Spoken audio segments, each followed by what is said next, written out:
Injil Matius pasal yang ke-25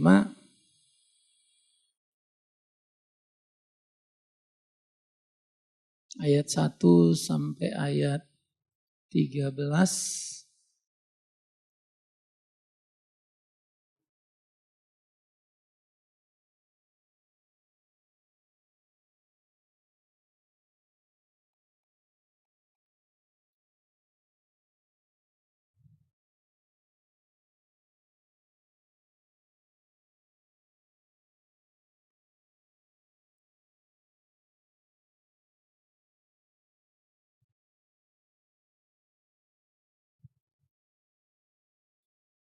Oke, kalau sudah ketemu, kita akan baca bergantian. Ya, saya baca 1, saudara-saudara baca 2 hingga selesai ayat 13 dari Matius 25.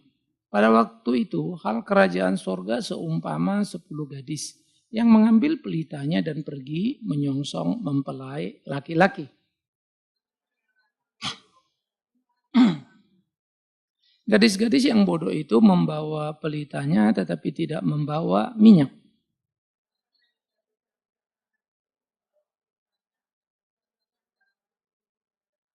Tetapi karena mempelai itu lama tidak datang-datang juga, mengantuklah mereka semua lalu tertidur.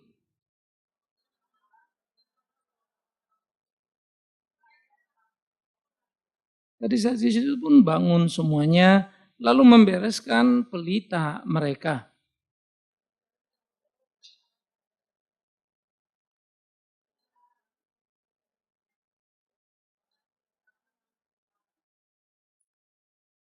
Tetapi jawab gadis-gadis yang bijaksana itu, tidak, nanti tidak cukup untuk kami dan untuk kamu.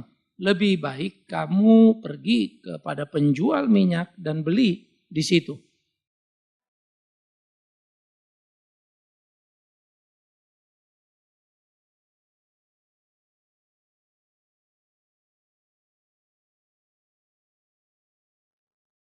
Kemudian datanglah juga gadis-gadis yang lain itu dan berkata, Tuhan, Tuhan, bukalah kami pintu.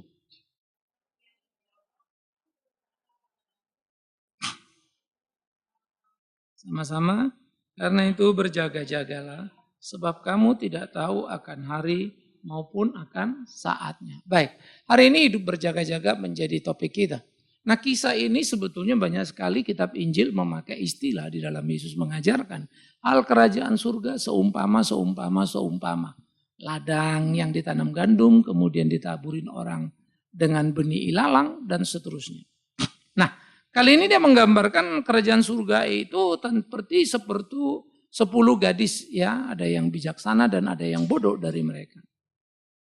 Apa yang mau dipesankan di sini? Penting pertama kita mengerti bahwa kerajaan sorga seumpama seperti mau menunjukkan kalau hidup kita mau masuk sorga begini loh. Nah, gitu loh kisahnya ya. Jadi bukan sorganya seperti itu, tapi ke surganya seperti kisah ini.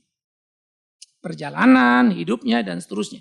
Nah, nanti kisah perumpamaan kerajaan sorga itu bicara tentang pergumulan di dalam gereja, bicara tentang tujuan gereja, perjalanan gereja, pendekatannya macam-macam dalam berbagai kisah di Injil. Nah, kali ini 5 anak darah bodoh dan 5 anak darah yang bijaksana ini digambarkan sebagai 2 orang kelompok Kristen di satu gereja yang sama. Karena mereka sama-sama pergi ke satu tujuan yang sama, yaitu pesta. Ya. Tetapi mereka terdiri dari 2 kelompok, bijaksana dan bodoh. Yang bijaksana itu membawa minyak, yang bodoh itu tidak membawa minyak. Dengan segera ini sudah membuktikan kepada kita bodoh dan bijak membawa dan tidak membawa minyak. Ya. Orang bijak akan selalu mempersiapkan dirinya untuk hal apa yang tidak pernah bisa diduganya.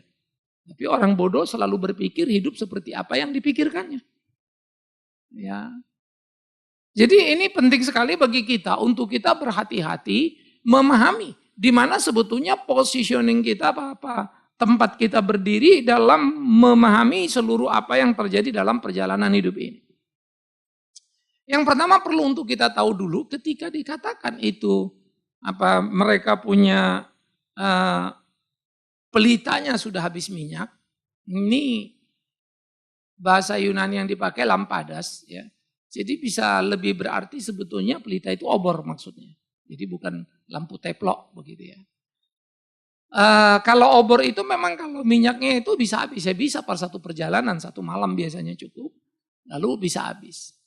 Ya, dan harus segera diisi lagi. Kalau pelita itu biasanya lebih panjang daya tahannya.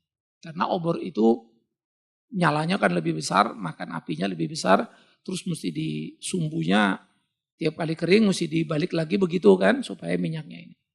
Tampaknya itu lebih pas. Tetapi perhatikan juga, apakah itu pelita ataukah itu obor, tidak juga jadi terlalu penting.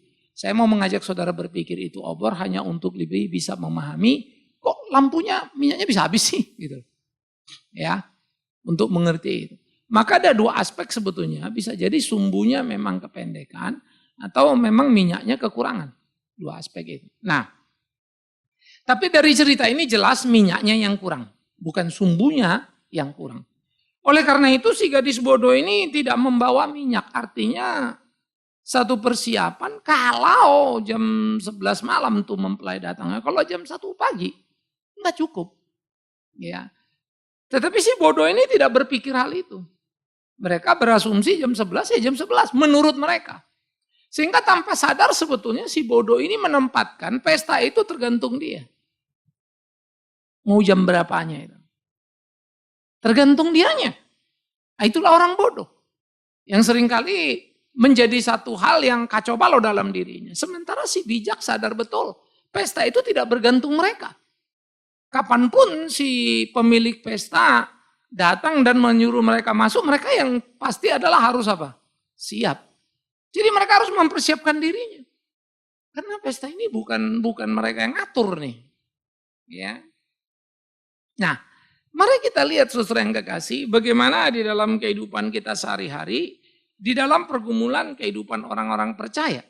Bagaimana gadis bodoh itu kemudian ketika mulai kehabisan minyak, dia minta minyak. Persediaan yang ada di dalam buli-buli gadis bijaksana itu. Si bijaksana, nah terbukti lagi bijaksananya. Dia tidak saja membawa persediaan, tetapi dia bisa berhitung. Ini kalau dibagi dua, kamu enggak cukup, aku enggak cukup. Udah mendingan kamu cari dulu tempat lain, kamu beli. Maka pergilah kemudian si gadis bodoh itu. Jadi gadis bijaksana tahu harus mempersiapkan persediaannya. Yang kedua, ia tidak sekedar kemudian menolong saja lalu membagi minyak buli-bulinya lalu dia sendiri nggak cukup. Ya, jadi kamu pergi cari. Kesannya sepertinya gadis bijaksana ini jahat ya. Kok nggak mau bagi sih? Kok pelit sih gitu ya? Nah ini biasanya bahasa orang Kristen nih. Kalau udah jahat orang nggak sayang sama dia, yang nggak sayang yang diomongin, bukan jahatnya dia yang diomongin. Ini kacau kita, ini otak kita ini semua udah jorok semua ya. Ya ibu-ibu di sini kecuali ya. Maksudnya kecuali tapi mirip. Sami mawon. Meta ada serius aja mukanya.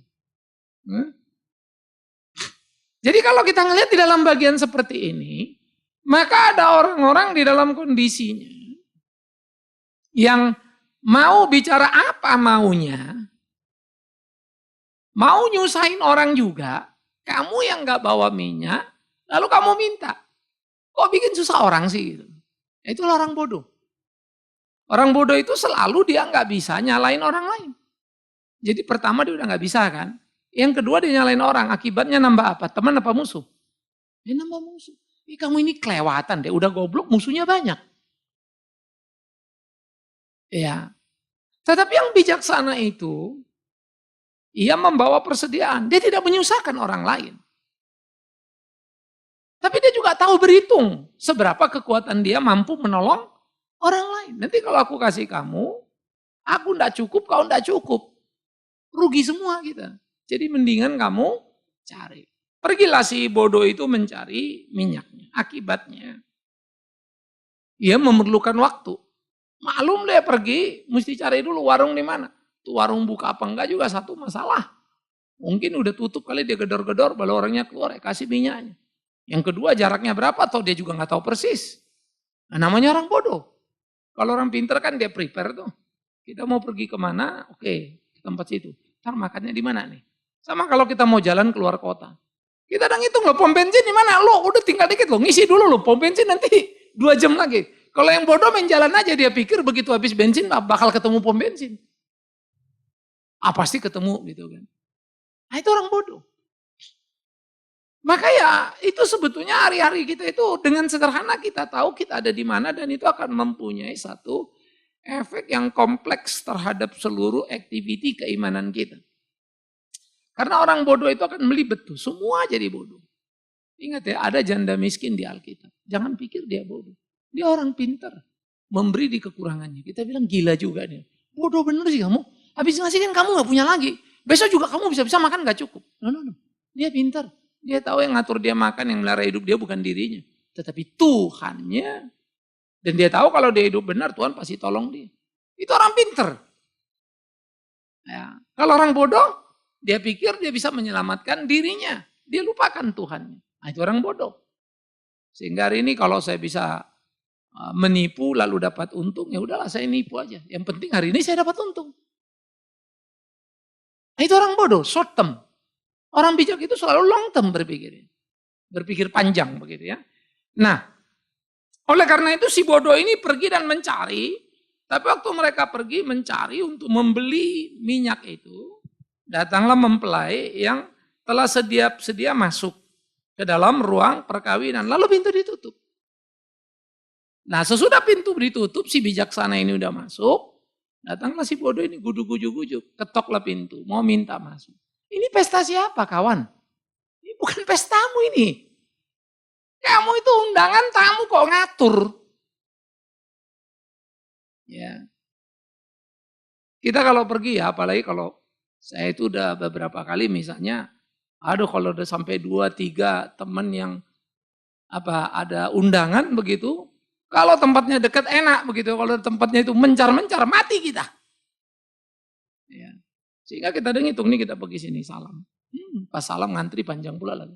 Jadi kita udah ngitung nih kalau misalnya ada satu di tempat yang katakanlah di Mulia, itu ngantri nyalamnya ini kita udah tahu siapa si Anu, habis 45 menit kita ngantri. Cuma mau nyalem istilahnya. Ya. Kalau kita motong Kompas ya 15 menit, 20 menit. Tapi cari parkirnya juga pasti susah. Itu kan? Oh sebelah sana, yang sana dulu kita datengin. Kita salam dulu, sama-sama jam 7 soalnya kan jam 7. Jadi kita nyampe mulai jam 8, setengah 9. Ngantrinya udah pendek. Ya, jadi kita bisa salam cepat. Ya habis itu kita pulang, udah gak pakai makan lagi deh. Ya, kalau mau di situ ada teman yang kita makan. Tapi kita hitung besok kegiatan apa. Karena kalau makan di tempat, ketemu teman apalagi, pulangnya susah lagi. Ya.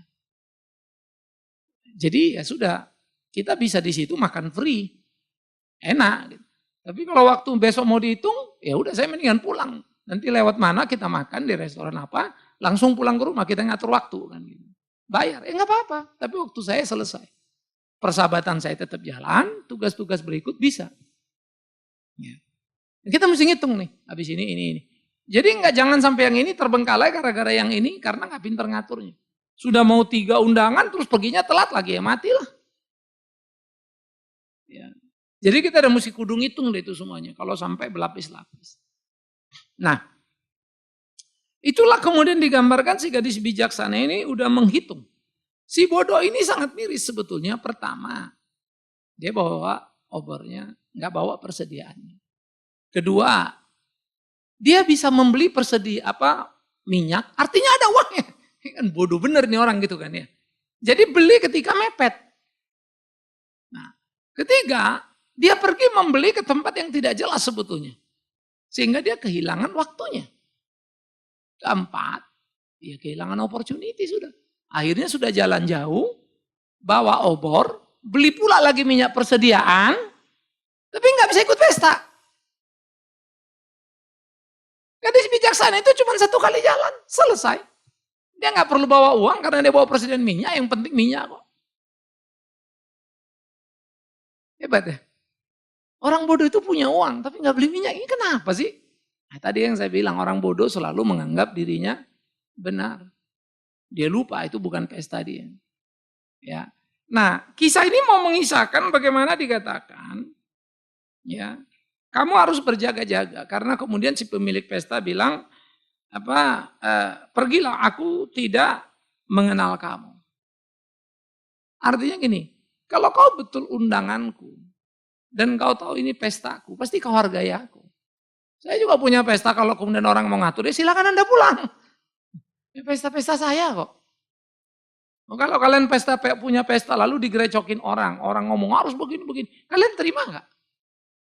Jangan bilang orang lain, tulang kita ngomong pun kita bisa ribut ya. Gila, yang pesta gue lu nyumbang kagak, ribut aja nyumbangnya ya. Kita juga stres ngeliat orang begitu. Saudara kita pun kalau ngomong kita juga nggak terima. Oh, kamu cuma datang kok. Mau ngatur, pintu udah kututup kau suruh buka. Emang kamu siapa? Kalau kamu kenal aku, kata si pemilik pesta, kan, pasti kamu mempersiapkan dirimu. Nah pertanyaannya, kalau nanti Tuhan Yesus datang, kalau nanti kita mati, ya, kira-kira persiapan kita cukup nggak ya? Jangan pula nanti kita udah mati ketok-ketok pintu, padahal pintunya ketutup buat kita. Kalau Matius 7 itu bilang, hanyalah pembuat kejahatan, aku tidak kenal kamu. Aku kan udah nubuat demi namamu. Aku kan ngusir setan demi namamu. Aku kan bikin mujizat demi namamu. Kenapa aku diusir? Yes, kau bikin hanya untuk dirimu. Sehingga istilah bijak dan bodoh di sini sangat berkaitan erat dengan sikap iman kita. Di dalam korelasinya dengan perbuatan kita. Kita sama-sama ke gereja. Gadis bodoh, gadis bijak itu sama-sama ada di dalam gereja. Dua-dua bergereja. Dua-dua tujuannya mau apa? Surga. Sama. Cuma ada dua tipe di dalam gereja itu. Ada yang bijak, ada yang bodoh. Kalau saya mau menggambarkan orang yang bijak adalah dia pergi ke gereja. Dia tidak mau kelewatan. Dalam satu khotbah, dia nggak ngerti. Dia dengar, dia catat, rekaman, dia ulang. Oh, sekarang saya ngerti. Maksudnya firman Tuhan begini. Nah, itu orang bijak. Sehingga orang bijak ini 5 tahun ke gereja, Anda bisa lihat perubahan pengetahuan. Tapi orang bodoh 50 tahun ke gereja, gerejanya udah berubah, dia nggak berubah-berubah tuh. Gerejanya udah berubah gedung tuh, udah tambah lebar. Dianya begitu aja terus. Ya pengetahuannya persis 50 tahun lalu. Ya. Kalian kebaktian, orang lain juga kebaktian. Tapi kenapa ya yang sering ke gereja kok ini pengetahuannya makin miring, digoblok-goblokin pendeta, ya amin-amin aja tuh. Kenapa begitu ya? Emang dia nggak ngerti firman Tuhan. Maka jangan menempatkan diri pada jajak gadis bodoh tadi. Ketika dia datang, dia dengar, dia nggak belajar sesuatu apapun. Karena bagi dia, datang cukup datang. No meaning. Nggak ada tujuannya, nggak ada target yang dia mau capai, pokoknya datang. Saya harap ibu-ibu ya kalau pergi kebaktian. Kamu dapat apa sih? Kalau nggak dapat, kamu patut bertanya loh. Ini saya ke gereja nggak dapat apa-apa. Ya jangan salahin yang khotbah dulu. Kita ngerti apa? Saya dengar khotbah di TV misalnya. Wah amburadul lah. Teologinya A sampai Z gitu misalnya ya. Dari awal sampai akhir udah kacau balau. Memang konstruksinya udah kacau, bangunannya jadi kacau. Tetapi saya belajar dari kekacauannya dia. Gila, ada orang begini. Waduh, ngeri juga. Ternyata orang bisa kejebak gini. Saya belajar something yang melihat kemudian dunia ini berapa rusaknya. Berapa mengerikannya gereja. Lalu saya lihat lagi, gila nih orang. Ngawur betul, tapi gerejanya gede betul. Sama-sama betul ya. Ngawurnya betul, gedenya betul. Bingung kan kita. Gereja kita, ya ilah kecil amat. Kalah loh sama dia. Miris. Sedih kita ngeliat begitu. Sehingga muncul satu pertanyaan, why? Saya itu kadang-kadang lucu kalau di kalangan pendeta saya dianggap pengajar. Bukan gembala. Kalau gembala itu gerejanya gede. Kalau pengajar itu pintar tapi gerejanya kecil. Kurang lebih begitu. Jadi kadang-kadang saya garu-garu kepala juga. Padahal mana boleh kamu jadi pendeta kalau nggak bisa ngajarin dombamu yang benar. Kan itu ukurannya Alkitab itu. Bagaimana kau mau mengajari orang buta mau memimpin orang buta? Ya kamu mesti pintar, bukan harus pintar. Namanya kamu kalau mau jadi akuntan ya ngerti akuntan dong. Ya. Kalau kamu mau jadi dokter, emangnya bisa besok daftar saya mau jadi dokter? Enak aja, sekolah kan. Apalagi yang namanya dokter mesti motong-motong orang yang kita bilang ya. Nah, udah kuliah capek, koas lagi, inilah baru. Ambil spesialis lagi, inilah panjangnya setengah mati. Karena menyangkut hidup orang. Itu pendeta loh. You pikir loh pendeta. Apa namanya dokter. Pikirin pendeta. Ini bukan menyangkut hidup mati nih. Menyangkut surga neraka. Kok bisa asal-asal gitu ya. Maka saya pikir-pikir dunia ini jauh lebih bijak. Untuk nyelamatin nyawa orang dokter belajarnya susah setengah mati. Tapi pendeta nggak belajar tahu-tahu jadi. Namanya pendeta kejadian gitu ya. Tahu bagaimana ngeduprok semua jadi pendeta. Ini hati-hati sekali. Kita perlu serius memandang ini. Sehingga orang bodoh akan menghina dirinya. Dia tidak tahu apa yang dikerjakannya. Dia tidak tahu apa yang dipegangnya. Akhirnya dia sembarangan. Tapi orang pintar dia akan tahu. Saya ini akan urusan pasien yang macam-macam. Jadi saya mesti belajar macam-macam nih. Kalau gini, kalau jadi saya bisa mengantisipasi kemungkinan. Sebaliknya kalau orang bodoh dia nggak peduli. Apa yang terjadi nanti, nantilah itu. Paling bantar ya aku bilang aja nggak bisa. Sehingga dia jadi dokter, yang orang berobat dia nggak tahu pasiennya ini mau diobatin apa. Dia jadi pendeta, dia nggak tahu mau diajarin apa. Nah jadi orang bodoh dan orang bijak sangat penting dua-dua ke gereja, dua-dua tujuannya ke surga. Yang satu tiap kali datang belajar, yang satu datang sama tapi nggak belajar. Nah sekarang ukur diri kalian ya, saya yang bilang tadi, kita banyak nggak ya berubah minimum, bukan berarti Anda jago teologi, bukan itu ya. Tapi mindsetnya udah makin berubah. Iya ya, kok selama ini aku cuma mikirin diriku dalam bertuhan. Iya ya, kok aku ini cuma bertuhan supaya Tuhan penuhi keinginanku. Tapi aku enggak pernah belajar nanya diri. Aku sendiri udah memenuhi kehendak Tuhan apa enggak? Aku juga kacau kok. Nah, kamu ketemu enggak? Itu aspek yang pertama. Yang kedua, ketika kamu pergi ke gereja itu, ingat, kamu pergi untuk siapa? Supaya kamu disenangkan atau pemilik pesta yang disenangkan? Saya kira kan kita datang sampai milih hadiah pun, mana ya? Orang itu kira-kira suka apa ya? Kan begitu kan? Berlomba kita mencari apa yang disukai oleh orang yang pesta ini. Hadiah apa nih? Kan konyol kalau kita ke pesta, di otak kita gini, dia ngasih makan saya nanti apa ya? Wah, gawat betul. Jangan sekali-kali loh kalian biarkan pikiran itu ada di otak kita. Nanti dia kasih saya makan apa. No. Dia undang kamu, datanglah karena undangan itu. Ada nggak ada makanan nomor 5 itu. Ya, saya kadang-kadang kalau lihat pesta banyak teman-teman gereja sederhana, semua orang udah selesai pulang, cuma di bawah kotak kita balik ya. Lalu mungkin nanti pesta keluarga. Simpel sekali ya. Jauh lebih sebetulnya menyenangkan gitu. Ketimbang kita pesta, lalu bikin yang mesti besar, lalu undang orang. Ya, kita yang udah ngawinin anak yang capek memang. Nah, cuman saja kalau saya bukan Batak, saya juga lebih suka nggak usah pesta-pesta Anda. Ya. Cuma karena kita keluarga, ntar nggak pesta, salah. Sombong kali, sendiri, begini, begono gitu. Pesta juga kagak ditolongin sih sebetulnya. Tetapi memang ini realita berkeluarga. Saya nggak mau ribut gara-gara urusan itu. Udahlah kita capek dikit. Ya keluarga kita bikin bangga. Tapi kadang-kadang kita terlalu terjebak pada formalitas. Tapi kalau kamu orang bijak tidak perlu kamu lawan itu. Kenapa ngabisin energi untuk yang gak perlu? Ribut kagak ada guna. Udahlah pesta aja. Ya. Jalankan apa yang bisa kita jalankan ya. Cuman kita rem.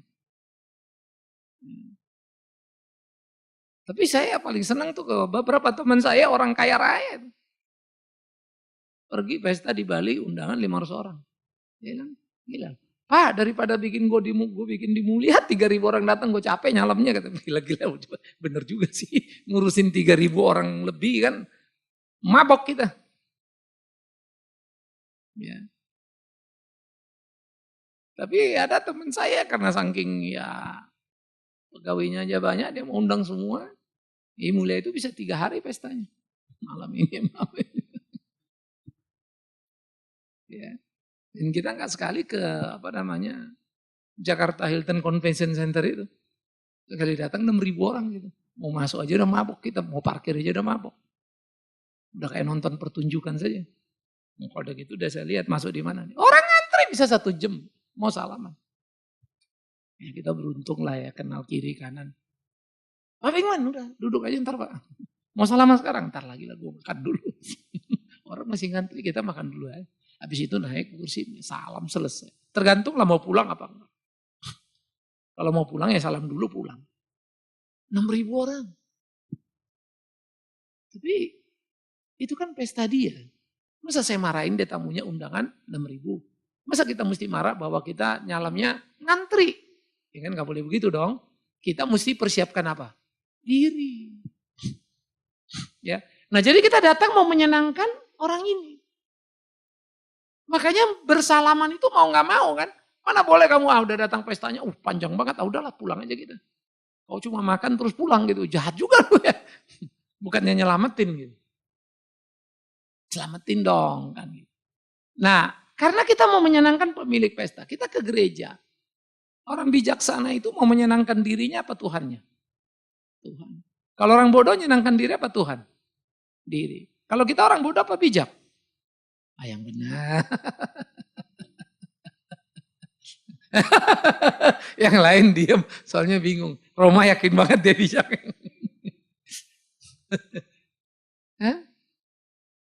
Makanya ke gereja itu suka menyesekkan. Kalau kita ada pelayanan, ada kerja nggak dihargai itu kesel, marah. Itu orang bodoh. Ya pelayanan untuk Tuhan, lakukan. Bahwa kamu nggak dihargain orang bodoh amat. Emang kamu pikir Tuhan nggak tahu, nggak lihat, nggak berkati kamu? No, Tuhan pasti tahu. Pasti Tuhan tolong kita. Tuhan akan berkati kita. Jadi jangan sampai kita salah dalam mengerti, salah dalam memahami apa sih mau Tuhan. Jadi kalau saya pergi ke gereja, saya mau menyenangkan dia. Bukan saya yang disenangkan. Itu terasa saya, kalau kita berdoa. Saya kasih gambaran gampang nih kalau kita di gereja. Ke gereja mau nyenangin Tuhan apa diri? Hanya nyenangin Tuhan. Oh salah nyenangin diri kok. Maka kalau kita nggak disambut atau kurang perhatian ya kita tersinggung, kita marah. Sampai kita nggak jelas sebetulnya kita mau apa. Lalu cerita lagi ke kiri ke kanan, apalagi Pak Bigman tadi salaman gila. Dia sambil nyalam gak ngeliat muka gua katanya, buset deh. Dia nyalam satu, kita yang disalamnya. Kita nyalam gak tahu berapa orang, sono ada, sini ada. Iya, mabok lah kita sebetulnya. Apalagi orang kayak saya. Yang tidak saking overload kali begitu ya. Kadang-kadang nama pun saya bisa lupa. Kalau orang ribut, saya habislah saya diributin. Kalau saya tanya misalnya, sorry, nama lu siapa gue lupa. Lalu cerita, oh sini dikasih tahu. Tapi di belakang dia cerita, gila tuh pendeta. Masa nggak ingat nama gue? Aduh matilah kita. Padahal saya jujur udah mau nanya, memang kagak tahu. Nah jadi di dalam bagian seperti ini, kalau kita mau menyenangkan Tuhan, ayo. Saya nggak boleh punya alasan mengendur pelayanan saya hanya karena saya tidak dihargai. Saya tidak sedikit dimaki-maki orang. Saya tidak sedikit diomongin orang. Tapi saya tidak akan berhenti melayani Tuhan. Nggak akan berkurang apa yang saya kerjakan. Nggak akan saya tinggalkan lalu itu jadi korban. No. Aku dengan Tuhan punya urusan sendiri. Aku berhutang pada dia. Dan harus kulunasi. Karena itu aku melayani dia. Saya harap kita semua taruhkan diri sama ya. Kita ke gereja karena kita punya hutang. Ya nggak mungkin kita lunasi. Bagaimana kita bisa ngambek lalu marah? Please. Kecuali memang ajarannya ngaco, tinggalin tuh gereja. Gereja ini juga begitu ya. Oh gila nih Pak Bingman udah mulai bengkok otaknya ini. Khotbah, duit ditilepnya, pantas aja kolektor bocor terus. Barangkali saya ngambil ya, kalian tinggalkan. Ngapain kalian bekerja sini? Jangan mau. Pak Bingman ngomong kumpulin duit melulu. Uang terus. Kalau kalian rasa nggak benar, jangan kasih persembahan. Karena itu saya tipe orang yang mau belajar. Kalau saya suruh orang kasih persembahan, saya nggak mau. Itu bukan tipe saya. Saya di Mika donatur, di Pama saya donatur, di gereja saya donatur. Dengan uang yang memang ada pada saya. Orang lain lebih gede, saya tidak segede itu. Padahal kan saya ada pendeta, mestinya saya terima fasilitas dong, kan begitu kan. Kenapa? Aku fasilitasku dari Tuhan kok. Tuhan kasih aku semuanya. Bahwa nanti kalau Tuhan kasih rezeki lewat gereja kita ini tambah besar, bisa beli ini, beli itu. Beliin pendeta rumah seorang satu misalnya. Ya urusan nanti lah itu. Tapi sekarang apa yang ada, mari kita hidup di situ. Nah begitulah kita berjemaat. Sehingga kita menjadi bagian gini, datang ke gereja, mau menyenangkan dia. Sehingga apa yang kurang itu kita kerjakan. Bukan jadi bagian yang kita omongin. Lalu kita do nothing. Kita garap, kita bereskan. Itu aspek di mana tujuan kita datang. Kalau kita berdoa, apa yang kita minta sama Tuhan kalau doa? Kalau kita berdoa, apa yang kita minta sama Tuhan? Doa itu. Mau menyenangkan dia supaya Tuhan, kita berdoa supaya kita melakukan apa yang Tuhan mau, apa supaya Tuhan melakukan apa yang kita mau? Hah? Apa yang kita, dua-duanya. Bagaimana dua-duanya? Nggak mungkin itu.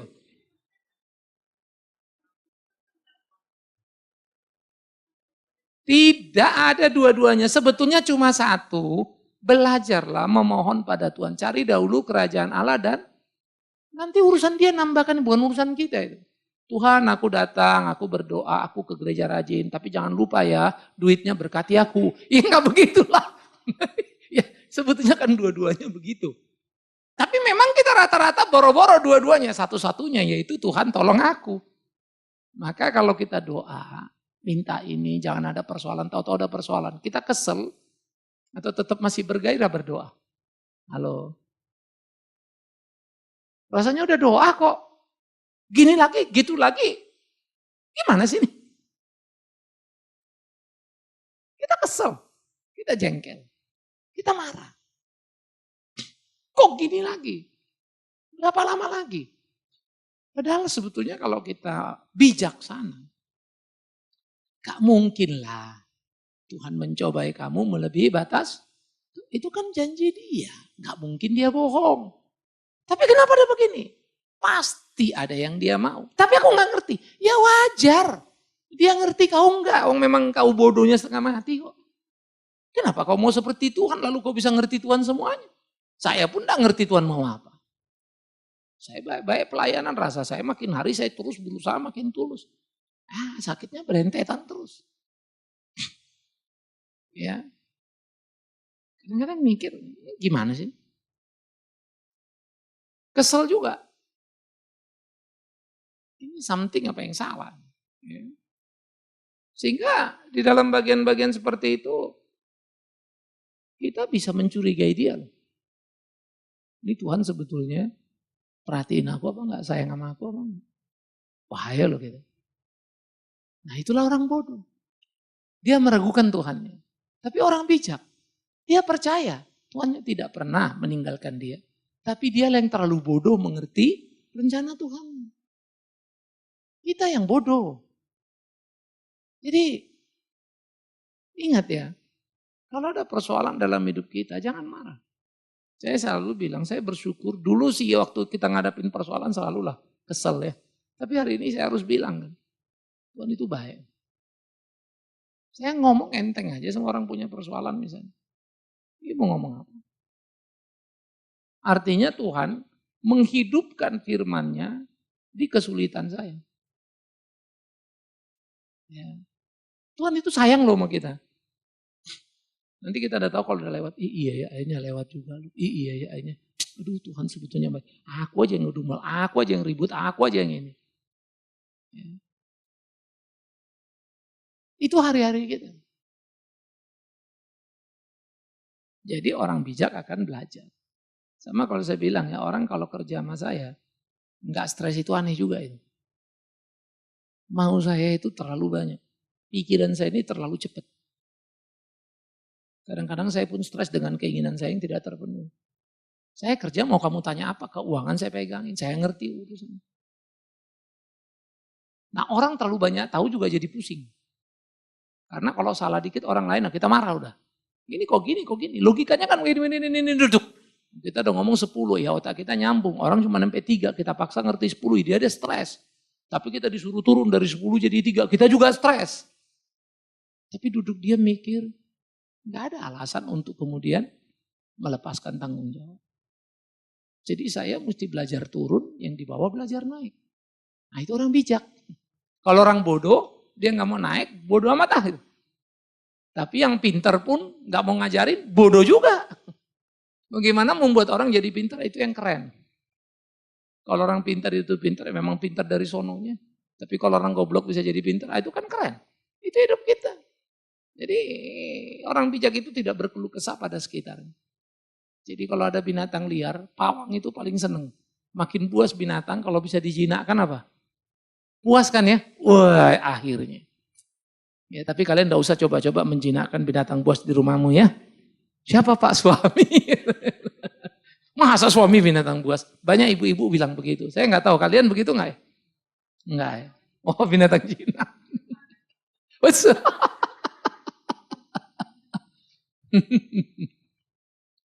Jadi kalau di dalam seni kita bilang berkeluarga juga sama. Itu orang bijak ya. Jadi janganlah kalau kata orang Amerika bilang, Kennedy bilang, jangan tanya apa yang diberikan negara padamu, tanya apa yang kau berikan pada negara. Itu dunia ini keren itu kan. Apalagi sama Tuhan, kau tanya pula Tuhan mau kasih apa sama kau. Tanya apa yang kau mau lakukan untuk Tuhanmu. Jangan tanya Tuhan mau lakukan apa untukmu. Tidak usah kau ngomong pun dia tahu. Nah itu orang bijak ya. Jadi itu dalam kita berdoa memohon pada dia. Dan yang terakhir, ketika kita memberikan persembahan. Sebetulnya kita sedang memberi kepada Tuhan. Atau mengembalikan berkat Tuhan. Oke. Kalau kita mengembalikan berkat Tuhan, ada nggak harapan kita nanti kita diberkati lagi lebih banyak? Kan jahat. Kalau mengembalikan adalah orang bersyukur. Loh betul, bersyukur itu tidak. Tuhan balikkan lagi. Makanya kalau kami berdoa berkatilah persembahan ini kembalikan 2 kali lipat. Itu penjahat itu. Saya kalau ada di gereja ini yang doa gitu selalu saya ingin, please jangan doa gitu. Ya. Bukan itu. Kalau kita misalnya bilang kami beri persembahan menabur benih gitu kan. Itu bukan benih, benih itu firman Tuhan. Nah, persembahanmu itu barang rongsok itu. Kalau kita pikir, kita memberi persembahan diberkati lagi 30, 60, 100 kali lipat. Saya akan bilang penjahat kamu, sama Tuhan aja kau berhitung. Gila Bapak. Kamu kasih nyawamu pun sudah layak. Sudah semestinya, betul lah. Apalagi cuma uang terus minta balik. Tapi iman kita, tahu Tuhan akan pelihara kita. Tidak selalu kita kasih 10 kembali 20. Janda miskin itu gak pernah merengek. Dia beri. Itu lain gara-gara orang, bukan gara-gara orang Israel itu brengsek, itu zamannya, konteksnya. Itulah pendeta ngaco, ngutip ayat yang ngawur. Itu Maleaki ditulis waktu orang Israel pulang dari pembuangan. Masih lah mereka sibuk bangun rumahnya semua. Mereka tidak pernah lagi bawa persembahan ke rumah Tuhan. Tuhan marah. Kau pikir kau siapa? Ayo kau uji aku. Buka tingkap-tingkap surga itu supaya nggak miskin kau. Kurang lebih begitu. Karena sebetulnya itu mau mengingatkan Israel kurang ajar sekali kamu. Kamu kembali ke tanah perjanjian ini karena siapa? Bagaimana mungkin kau pikirkan rumahmu, kau lupakan rumahku? Itu maksudnya. Datang gereja sekarang gila. Menempatkan diri sebagai gereja yang ditegur Tuhan. Memang kita ini gereja yang kacau memang semuanya. Kok bangga ditegur Tuhan gitu loh. Dipakailah Maleaki. Karena ayatnya sangat merangsang itu kan. Bunganya besar banget itu. Tingkap surga terbuka, bayangkan lah itu. Yang turun kan gak berbatas itu. Banyak banget yang turun. Nah ini banyak pendeta bikin ini untuk iming-iming supaya jemaat itu kasih. Negatif. Negatif super itu. Tuhan marah. Kau pikir kau siapa? Uji aku. Apa kau pikir kalau kau bawa persembahanmu ke rumahku, kau miskin? Akan kubuka tingkap surga itu untukmu. Mau mengatakan, kelewatan kamu. Jadi gini, kau bangun rumahmu, Kau abaikan rumahku karena kau pikir kau lebih penting dari aku. Ini hati-hati. Wow. Bukan soal itu. Makanya dia bilang, kalau sampai Tuhan suruh nguji dia itu kenapa? Ya sudah. Kalau kita marah-marah, kau pikir aku bapakmu apa? Kau boleh tes aku. Emang aku mama yang pelit apa? Kan gitu kan kita. Walaupun pelit kita begitu.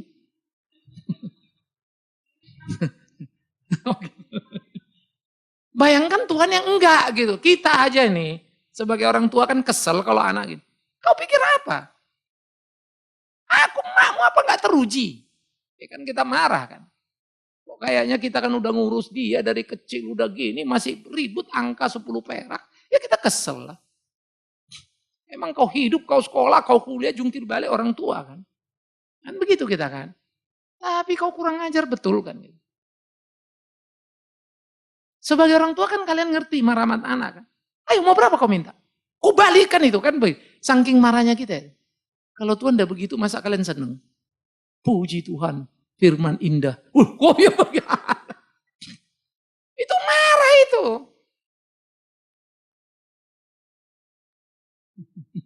Kita aja marah mana kita begitu. Karena gak perlu anak kita ngajari kita untuk ngasih dia duit. Lah besarnya dia kenapa?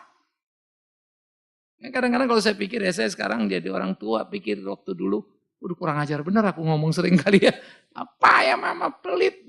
Pikir-pikir lagi hari ini, aduh nyakitin orang tua bener gitu. Maka kalau hari ini kita diomongin anak-anak, itu rezeki yang dulu lah itu ya. Marahin orang tua, sekarang kita dimarahin anak kita. Nah itulah anak-anak yang gak ngerti. Kanak-kanak namanya. Begitulah jemaat itu gak ngerti. Maka orang bodoh yang gak kenal bapaknya, dia mau berhitung. Tapi orang bijak yang kenal bapaknya. No. Semua kita punya dari dia. Jadi berilah, karena harus kau beri. Berilah, bukan kepada Tuhan ini kita beri. Manalah pula Tuhan perlu uang kita itu. Kembalikan uang Tuhan, kalau per bulan kau tidak kembalikan kau mencuri. Omong kosong itu. Jangan bawa-bawa ayat itu. Itu urusan Tuhan dengan umat. Tapi kita beri ini untuk nolong orang di sekitar kita. Lalu banyak gereja per bulan dikumpulkan pendeta yang nilep. Itu kan 4 pos sebetulnya ini. Ya pendetanya, ya bait Allahnya, ya janda miskin Israel, ya orang asing. Maka miris sebetulnya kita. Udah jemaatnya bodoh, ya pendetanya ngebodoh-bodohin, berhasil pula jemaat jadi bodoh juga. Semua datang berhitung. Lalu cerita, saya ngasih perpuluhan loh, saya diberkati gini-gini. Loh, kalau begitu janda miskin itu gak diberkati maksudmu? Hanya karena dia miskin. Kan miris sekali. Tapi tanyalah hatimu, kamu orang pelit apa enggak? Kan kita tahu sendirilah ya. Ada orang susah kita bantu enggak? Kita hitung-hitungan kalau nolong orang. Udah gampang itu. Apa? Bukan nggak mampu itu. Sudah nggak mau itu. Kalau mampu itu beda. Mampu itu punya kemampuan apa tidak. Banyak orang tidak mampu secara ekonomi tadi, tapi mau memberi. Tapi banyak orang mampu secara ekonomi, memang nggak mau memberi. Memang cupet. Karena hidupnya itu angka. Apapun berurusan keluarga selalu ada otaknya itu hitungan. Untung ruginya itu ada. Berurusan sama orang begini, kadang-kadang barang yang cukuplah dia kasih. Udah bisa berhitung tuh. Kasih itu kan udahlah, itu kamu kan bisa kasih. Itu orang susah, masih mau meres juga supaya untung dapat lagi dari situ. Ya kalau sana orang kaya nggak apa-apa, punya duit kok dia. Jangan orang susah juga kamu perlakukan seperti orang yang kaya. Satu. Yang kedua yang saya bilang tadi, kau ini sebetulnya dia ada kesusahan, udah mau mati kau ini itu perlu 5 jutanya. Kau 50 juta pun bisa kau sumbang. Tapi boro-boro 50 juta, 5 juta kebutuhannya pun enggak kau sumbang. Kau cuma kasih 500 ribu. Karena kamu bisa 50 juta, enggak keganggu loh ekonomi. Miris. Di gereja banyak begitu. Saya dalam pelayanan saya menjelajahi, kadang-kadang saya ditampar Tuhan juga. Saya kadang kalau ngeliat orang biasa, Pak saya nanti mau bantu gini, oke, thanks. Ya kita pikir udahlah ibu ini ngomong ini apa orang yang biasa saja, ya mungkin dia mau ngasih 10 juta. Yang satu sana ngomong orang kaya besar, wah dia bakal ngasih 1 M nih. Ini di otak saya, tahu-tahu terbalik. Yang sono 1 M saya pikir cuma ngasih 100 juta, yang ini saya pikir cuma 10 juta ngasihnya 300 juta. Nah, bingung-bingung. Akhirnya Tuhan tampar saya. Aku yang ngatur rezeki, aku yang ngatur pelayanan. Jadi saya belajar banyak. Karena memberi itu perlu jiwa murah hati. Ya. Jadi saya selalu percaya tidak miskin orang yang suka memberi. Gak miskin. Ya. Saya itu pasang surut kalau udah ngeliat, ups, persediaan menipis nih. Karena saya bukan tipe orang yang punya usaha ada tiap bulan income. Ya. Gaji saya nggak naikin sudah berapa lama ini misalnya di gereja. Yang lain-lain dulu. Gereja kita belum terlalu gede, uang belum terlalu banyak. Ya. Tapi dengan kondisi begini, saya udah nggak pergi lagi, khotbah banyak saya cut. Undangan numpuk, saya nggak pergi. Artinya apa? Kalau saya nggak pergi khotbah, padahal undangan banyak, amplop hilang namanya itu. Saya pergi sini, amplop semua ini. Terus kalau bilang undang Pak Bigman, mereka sendiri yang saya nggak pernah ngomong apapun, mereka yang mikir. Mau kasih berapa ya? Pantang bagi saya ngomong, saya dibayar segini atau begitu. Saya bukan pegawai atau penyanyi yang kamu tanya rate-nya berapa. Tapi dengan tidak pergi apa? Masa iya Tuhan nggak pelihara saya sih? Masa gara-gara itu saya berhenti membantu orang yang perlu dibantu sih? Ya nggak boleh. Bukan dong, memang saya nggak bisa pergi. Karena saya sakit. Masa gara-gara itu nanti aku mati berdiri, tanggung jawab kamu. Kenapa mati? Ibu Silutongo yang suruh pergi. Bukan begitu. Jadi saya juga tidak mau menjadi mata duitan. Saya nggak mau pagi, siang, sore, malam. Oh, kalau saya iakan hari Minggu itu, saya nggak usah duduk di rumah ini. Nanti satu gereja panggil saya 7 kali khotbah muter. Dia eksiden mobilnya semua. Antar saya, badan saya pulang lagi. Saya bisa ratusan juta tiap bulan. Ngitungnya gampang. Cuman saya jadi tukang khotbah, bukan pendeta. Khotbah keliling-keliling. Jadi si matupang aku nanti. Si bang malam tunggu panggilan kan. Mendinganlah si Rait aja ya. Hanya uang terus uang, otaknya uang terus. Memang begitu. Jadi gerejanya diain saya mobil, antar jemput udah. Bapak pasang badan di situ sudah diantar, diputerin. Pokoknya sekian kali. Udah situ berhenti siang makan, jalan lagi. Hebat? Enggak. Aku pun enggak yakin lagi itu bisa menyiapkan diri baik-baik. Kalau kita duduk khotbah, ntar saudara, tadi pagi gue khotbah begini. Masih ada waktu jeda kita bisa mikir. Wah kurang begini tadi. Oh kurang gini. Sorenya lain lagi. Saya berusaha pagi sore tidak terjebak pada poin yang saya punya. Saya coba cari dinamika. Ya. Karena saya nggak mau jadi orang bodoh. Nah gitulah. Karena kita itu jadi orang bijak. Melayani Tuhan menurut apa yang Tuhan mau. Kita mesti tanya motif kita. Saya pergi pelayanan untuk amplopnya. Atau memang pelayanan. Bagi saya pelayanan yang paling nikmat dan paling aktual itu sebetulnya kalau bisa ngurus orang, nolong orang dalam persoalannya. Kalau saya ke Kalimantan, kita mau bangun sekolah di Papua, begitu ya. Itu rasanya gitu. Kalau cuma saya pergi sana, pergi sini, sambut di sana, hotelnya bagus. Ya biasa aja lah itu. Enggak ada yang luar biasa untuk hal-hal seperti itu. Ya. Tetapi bagaimana kita menjalani semuanya, menikmati persekutuan dengan Tuhan, nah itu yang jadi penting. Ya, jadi bijaksanalah. Ya. Sehingga dengan demikian ketika Tuhan datang ditemukannya kita. Berjaga-jaga adalah hiduplah yang benar, berpikirlah yang benar, bertindaklah yang benar. Berpemahaman atau berdoktrin yang benar. Nah, itu kita lakukan tiap hari. Maka Tuhan datang, dia sudah siap. Diangkat oleh Tuhan. Yang enggak diangkat.